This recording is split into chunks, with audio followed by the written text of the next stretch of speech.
There's a quiet moment, maybe you've felt it before, right after the noise fades, when the world pauses just long enough for you to notice your own breath. Not the rushed kind, not the anxious kind, but the kind that simply exists. And in that moment, something soft whispers within you. You can relax now, nothing is wrong. But your mind hesitates, doesn't it? Because it's been trained, conditioned, to scan for danger, to replay the past, to predict the future, to question peace itself. Even when nothing is actually wrong, it asks, but what if something is? This is where our journey begins. Not in fixing anything, not in becoming someone else, but in remembering something ancient, something deeply human, something quietly powerful. A truth that has echoed through centuries of Buddhist teaching. Suffering does not come from life itself, comes from how we hold it. Imagine sitting beside a still lake at dawn. The water is calm, reflecting the sky like a perfect mirror. Now imagine throwing a stone into it. Ripples spread, distorting everything. The lake didn't become broken. The sky didn't change. Only the surface was disturbed. Your mind is that lake. And the thoughts, the worries, the endless inner dialogue, they are just ripples. But somewhere along the way, you started believing that the ripples are the reality. Buddhist philosophy gently invites you to see differently. It doesn't say, stop the ripples. It doesn't demand perfection. Instead, it offers a softer insight. You are not the disturbance, you are the awareness of it. There is a story often shared in Buddhist teachings. A man is struck by an arrow. It hurts deeply.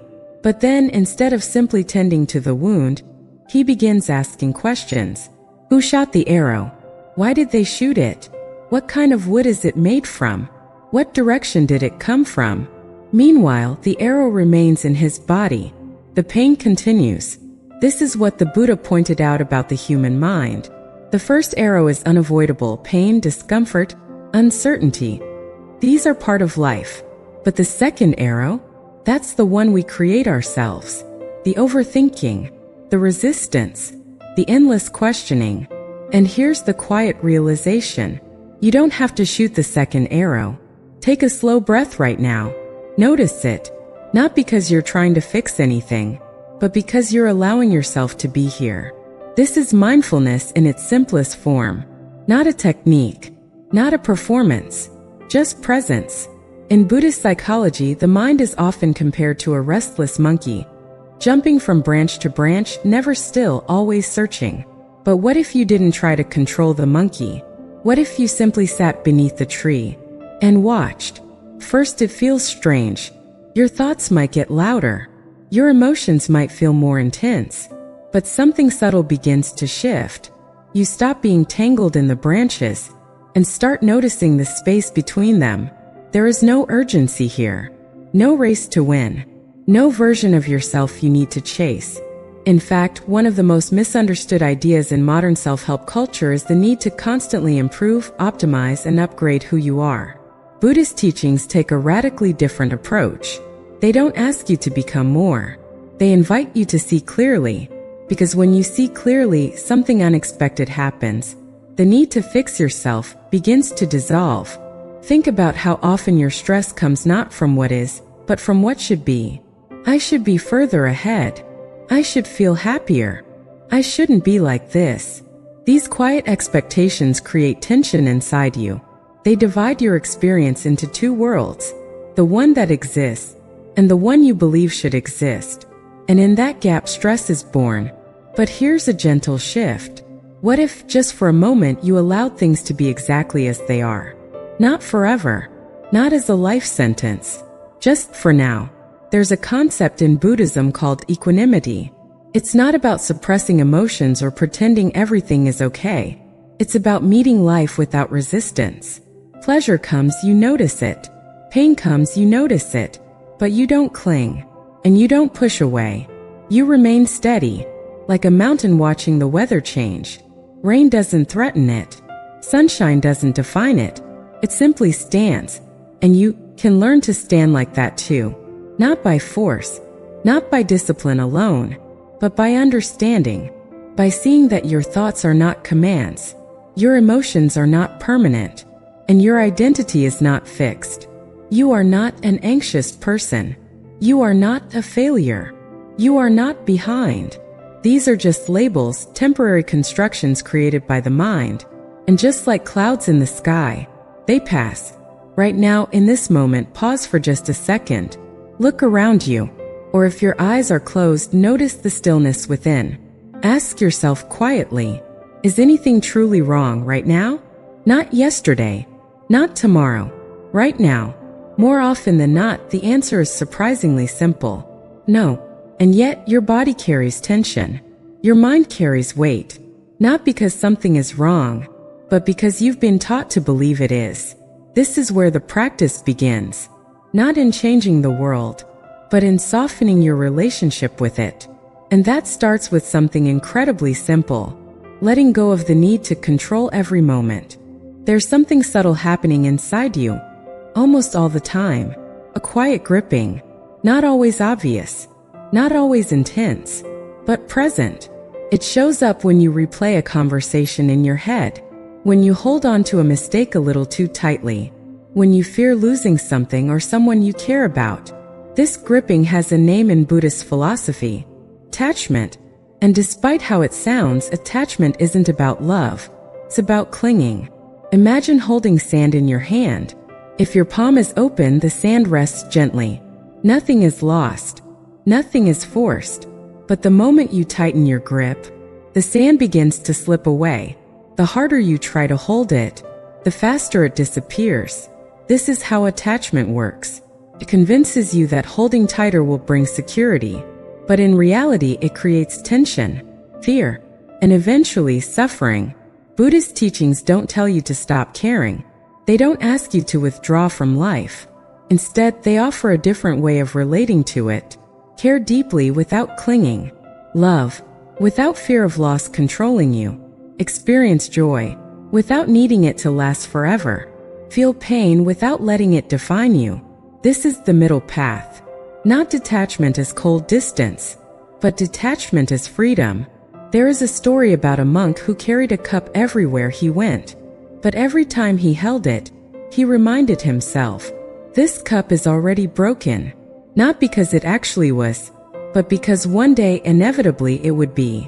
And because he understood this, he could fully appreciate it. Every sip of tea became precious. Every moment with the cup felt complete. And when it finally did break, he didn't suffer in the same way, because he was never trying to make it permanent. This isn't pessimism, it's clarity. In Buddhist psychology, this understanding is called impermanence. Everything changes. Every feeling, every thought, every moment, every version of you. Nothing stays exactly the same.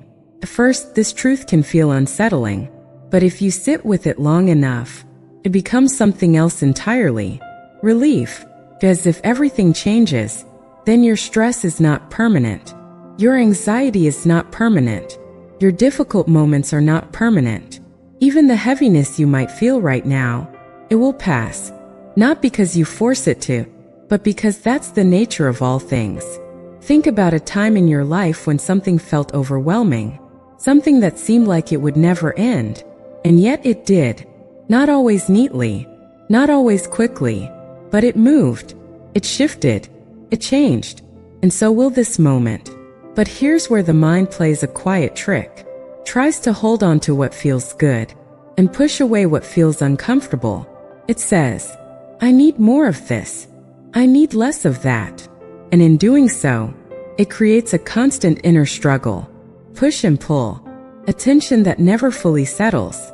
Buddhist teachings invite you to step out of that struggle, not by controlling experience, but by changing how you relate to it.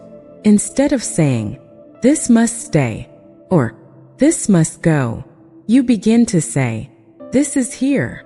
That's it. No judgment, no resistance, no attachment, just awareness. First, this might feel passive, but it's actually one of the most powerful shifts you can make. Because the moment you stop fighting reality, you stop exhausting yourself. There's a concept in Zen Buddhism known as Wu Wei, effortless action. It doesn't mean doing nothing. It means not forcing, not resisting, not overcomplicating what is already simple. like water flowing around a rock. It doesn't argue with the obstacle. It doesn't try to remove it. Simply moves naturally. And over time, even stone is shaped by that softness. You don't need to force yourself into peace. You don't need to fight your thoughts into silence. You don't need to fix every emotion. You only need to stop gripping so tightly. Right now, notice if there's anything you're holding onto. A worry, an expectation, a fear about the future, a regret from the past. Just notice it. And instead of pushing it away or pulling it closer, see if you can simply loosen your grip. Just a little. You don't have to drop it completely. You don't have to become perfectly calm. Just create a little space between you and the thing you're holding. That space, that gentle separation, that's where peace begins. Because when you stop identifying with every thought, something shifts inside you. You begin to realize you are not your thoughts. You are the one who sees them. And this changes everything. Because thoughts can say anything. They can tell you you're not enough. They can remind you of things that hurt. They can create stories that feel incredibly real. But they are still just thoughts. Temporary. Changing. Passing through. Like clouds in the sky. And you are the sky. There's a question most people never stop to ask. Not because it isn't important, but because it feels too obvious. Who are you? First, the mind answers quickly. Your name. Your job. Your history. Your personality. I'm someone who struggles with stress. I'm an overthinker. I'm not confident. I'm the kind of person who... But Buddhist philosophy gently interrupts this narrative with something unexpected. What if that's not who you are? This isn't about denying your experiences. It's about looking closer. Because when you begin to observe carefully, something strange appears. Everything you call me is constantly changing. Your thoughts change. Your emotions change. Your beliefs evolve. Even your body is not the same as it was a few years ago. So which part of all this is truly you? In Buddhism, there's a concept known as anatta, or non-self. First, it can sound unsettling, but it's not saying you don't exist. It's saying that the version of you that feels fixed, solid, and unchanging is an illusion. Imagine a river. You look at it and call it by one name, but the water is always moving. The river you see now is not the same river from a moment ago, and yet we still call it one thing. Your identity works the same way. Feels continuous, feels stable, but in reality it's a flow, process, not a permanent object. This insight changes something deep within you, because if the self is not fixed, then neither are the limitations you've placed on it. I've always been like this. I can't change. This is just who I am.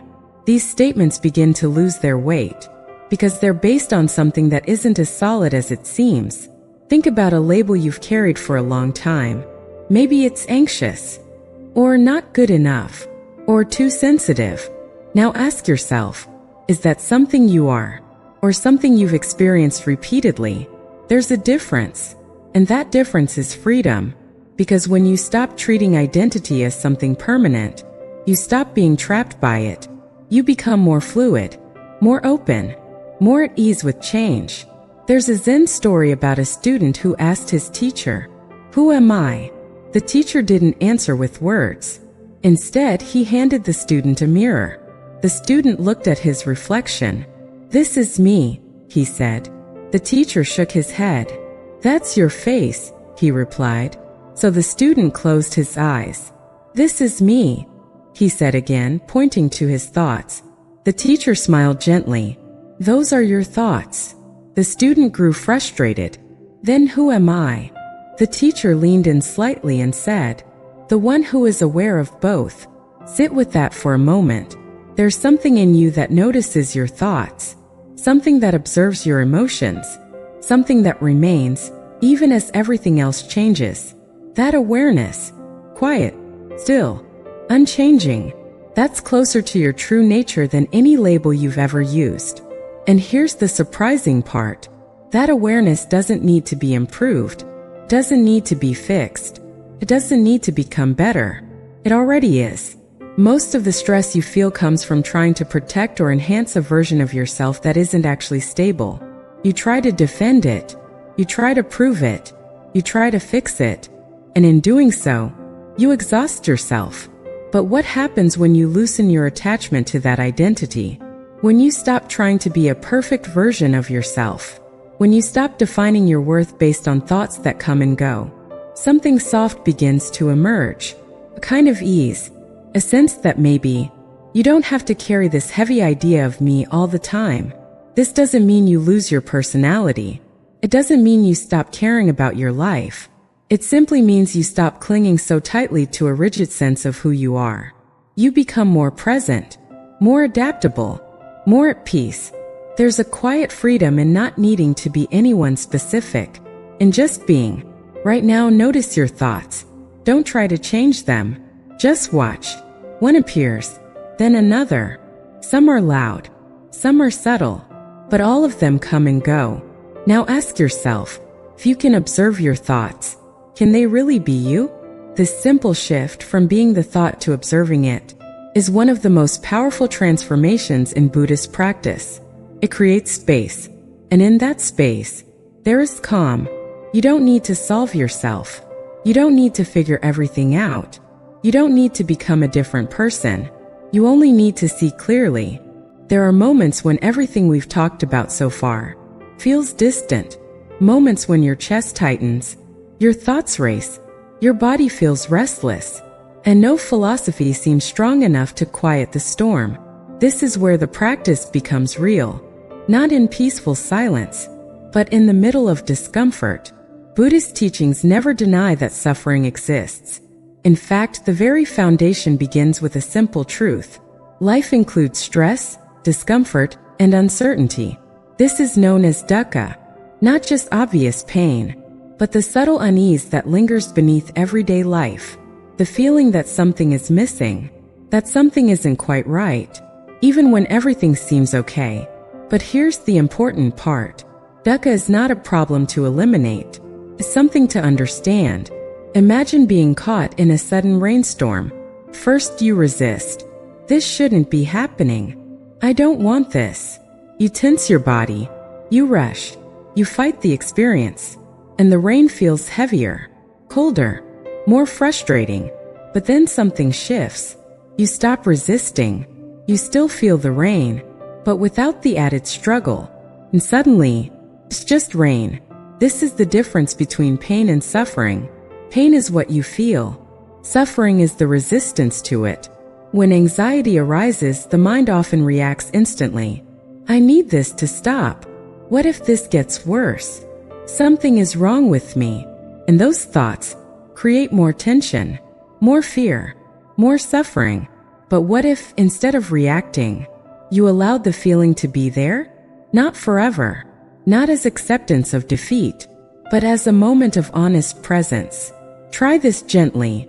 The next time you feel overwhelmed, pause for just a second, not to fix the feeling, but to notice it. Where is it in your body? Is it in your chest? Your stomach? Your shoulders? Is it tight? Heavy? Restless? Just observe. In Buddhist mindfulness, this is called bare attention, seeing things as they are, without adding a story, because most of the intensity you feel doesn't come from the sensation itself. It comes from the story around it. This is bad. I can't handle this. This will never end. But when you remove the story, what remains is just sensation, and sensation by nature changes. There is a powerful technique rooted in Buddhist practice called noting. When a feeling arises, you softly label it. Thinking, worrying, tension, fear, not as judgment, but as recognition. This creates space. It reminds you that the experience is happening, but it is not who you are. You don't say, I am anxious. You notice, anxiety is present. And that small shift changes everything. Because when you stop identifying with the feeling, you stop amplifying it. You stop feeding it with resistance. And slowly, it begins to lose its intensity. Think of emotions like waves.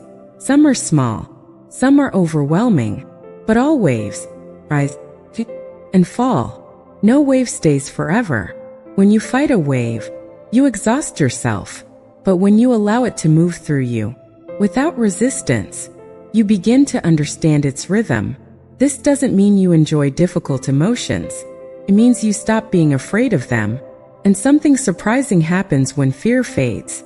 The emotion itself becomes easier to handle. There's a Zen saying, you can't stop the waves, but you can learn to surf. Right now, if there's even a small discomfort inside you, try something simple. Don't push it away. Don't analyze it. Just sit with it, like you would sit beside a friend who is having a hard moment.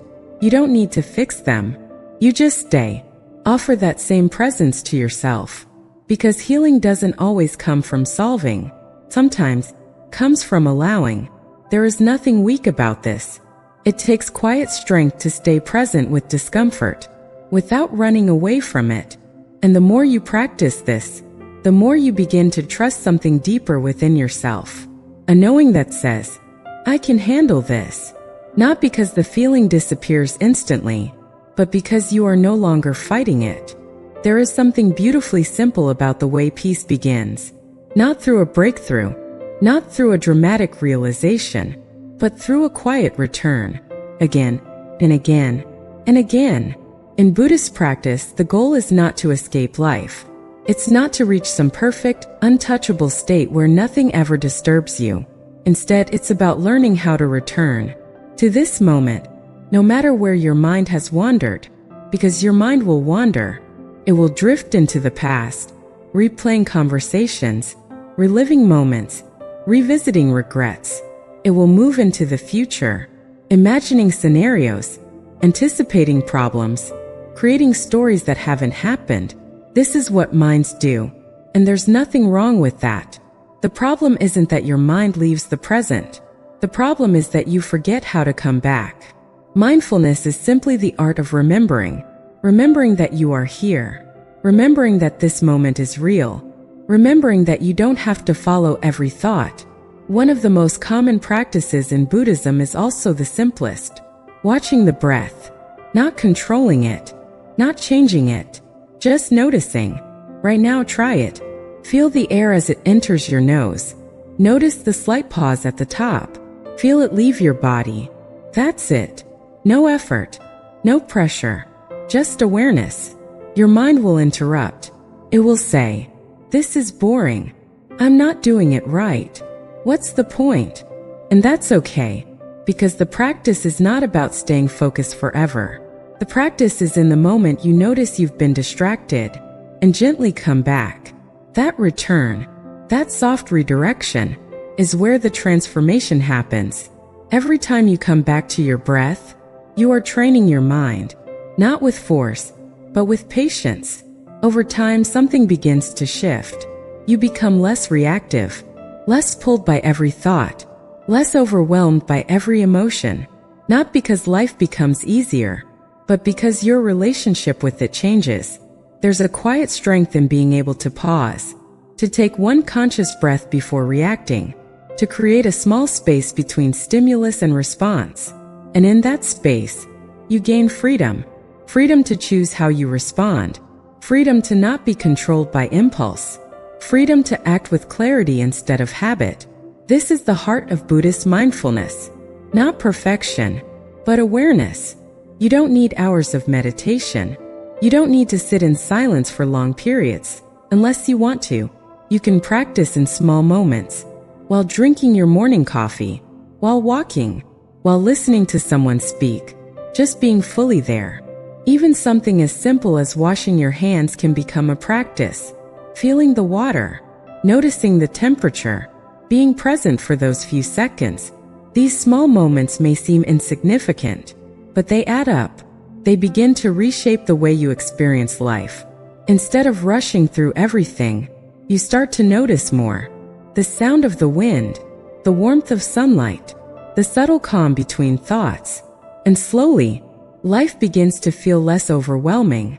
Not because there's less happening, but because you're more grounded within it. There is a saying often attributed to Buddhist teachings. When walking, just walk. When eating, just eat. Sounds simple, but it points to something profound. Most of the time when you're doing one thing, your mind is somewhere else. You're eating while thinking, walking while worrying, listening while planning what to say next. And this constant division of attention creates a sense of restlessness, a feeling that you're never fully here. Mindfulness brings you back, not all at once, but moment by moment. And as you return, you begin to notice something surprising. There is peace available in ordinary moments, not hidden, not distant, just overlooked. You don't need to wait for everything in your life to be perfect. You don't need to fix every problem before you can feel calm. Peace isn't something you earn, something you notice. And the more you notice it, the more it grows. There will still be difficult days, moments when your mind feels busy, when emotions feel heavy. But now, you have a way back. Not by escaping, not by avoiding, but by returning, again and again and again. There comes a point on this path when nothing new is added, no new techniques, no new ideas to chase. Instead, something begins to fall away. The pressure, the constant fixing, the need to become someone else. And what remains is something surprisingly simple, quiet way of being. By now you may have noticed a pattern. Peace doesn't come from controlling everything. It doesn't come from having the perfect mindset. It doesn't come from eliminating all discomfort. It comes from how you relate to your experience. When you stop resisting what is, when you stop clinging to what isn't, when you stop defining yourself through passing thoughts, something opens.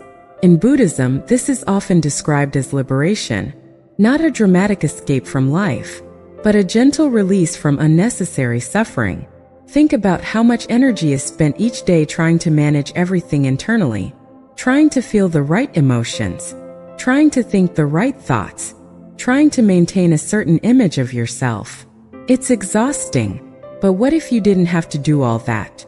What if you allowed your experience to unfold naturally, without constant interference? This doesn't mean passivity. It doesn't mean you stop caring or taking action.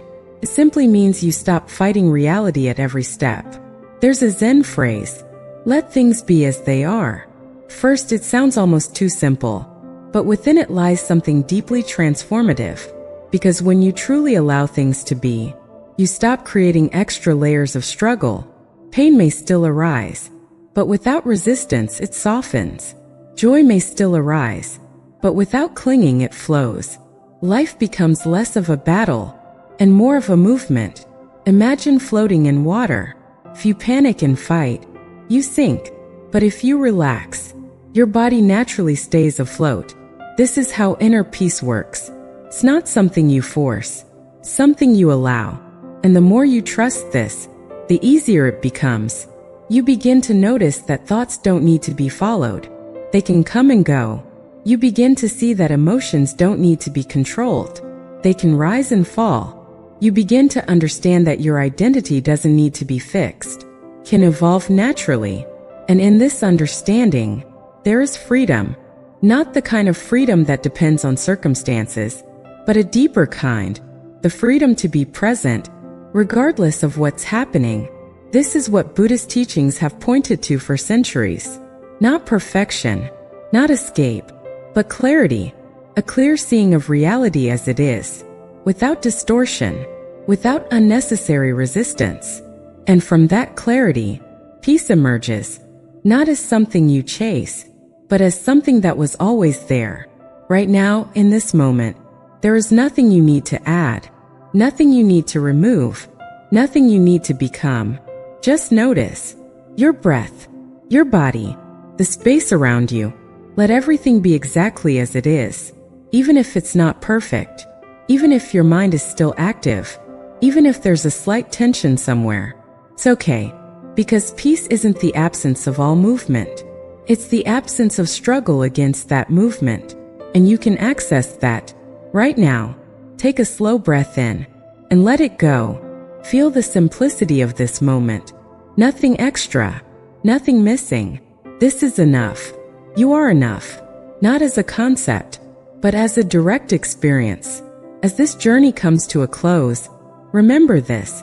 You don't need to carry everything. You don't need to solve everything. You don't need to control everything. You only need to return to this moment again and again. Guys, here, in this quiet awareness, there is nothing lacking. If this message resonated with you and you'd like to continue exploring calm, clarity, and mindful living, consider supporting the journey. Subscribe, stay connected, and be part of a space where peace is practiced, not forced. This is Soft Zen Mind. And if this brought you even a moment of stillness, don't forget to like the video. It helps this message reach others who might need it too. Until next time, take care of your mind, move gently through your day, and remember, you can relax now, nothing is wrong.